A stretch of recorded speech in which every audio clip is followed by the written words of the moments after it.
آج مسلمان رزق میں تنگی کی شکایت بھی کرتے، روزی میں برکت نہیں ہو رہی اس کا بھی شکوہ کیا جاتا ہے۔ فجر کی نماز کے اندر سونے والوں، صبح کا وقت سو کر کے گزارنے والوں، اللہ کے نبی نے تو اپنی امت کے لیے برکت کی دعا فرمائی۔ کون سی برکت کی دعا؟ حدیث میں اللہ کے نبی دعا کرتے ہوئے کہتے اللہ سے، اللہم بارک لامتی فی بکورہا، اللہم بارک لامتی فی بکورہا، کہ اے اللہ تعالی میری امت کے لیے ان کے اول وقت میں برکت عطا فرما۔ اس برکت سے اگر فائدہ اٹھانا ہے تو صبح بیدار ہونے والے بن جاؤ، فجر کی نماز کو جماعت کے ساتھ ادا کرنے والے بن جاؤ، فجر کی نماز کو جماعت کے ساتھ پڑھو، صبح اٹھ کر کے اللہ کی عبادت کرو، اللہ کی عبادت کرنے کے بعد روزیوں کی تلاش میں نکل جاؤ، اللہ رب العالمین تمہارے لیے برکتوں کے اور روزیوں کے دروازے کھول دے گا۔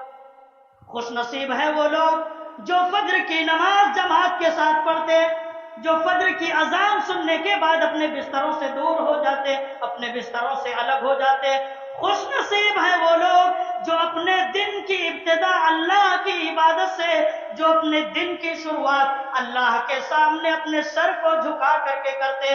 حدیث میں اللہ کے نبی فرماتے کہ فرشتے دن اور رات میں آتے جاتے رہتے، صبح کی نماز میں، فجر کی نماز میں یہ فرشتے اکٹھا ہوتے ہیں۔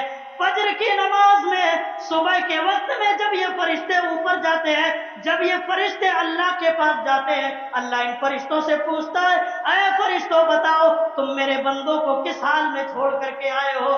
فرشتوں بتاؤ تم میرے بندوں کو کس حال میں چھوڑ کر کے آئے ہو؟ فرشتے جواب دیتے ہیں، اللہ تیرے بندے کو اس حال میں ہم چھوڑ کر کے آئے کہ تیرے بندے فجر کی نماز پڑھ رہے تھے، تیرے بندے تیری عبادت کر رہے تھے، آئے تب بھی نماز پڑھ رہے ہیں، اور اللہ جب گئے تھے تب بھی نماز پڑھ رہے تھے۔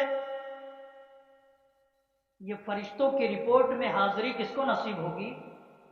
جو لوگ فجر کی نماز پڑھنے کے لیے آئیں گے، اور جو بستروں پر سوئے رہیں گے، نماز کے لیے نہیں آئیں گے، وہ تو غیر حاضر ہو جائیں گے، ایبسنٹ ہو جائیں گے۔ میرے اسلامی بھائیوں، شیطان بڑا زور اس بات پر لگاتا ہے کہ انسان کی فجر کی نماز کو ضائع کر دیا جائے، برباد کر دیا جائے۔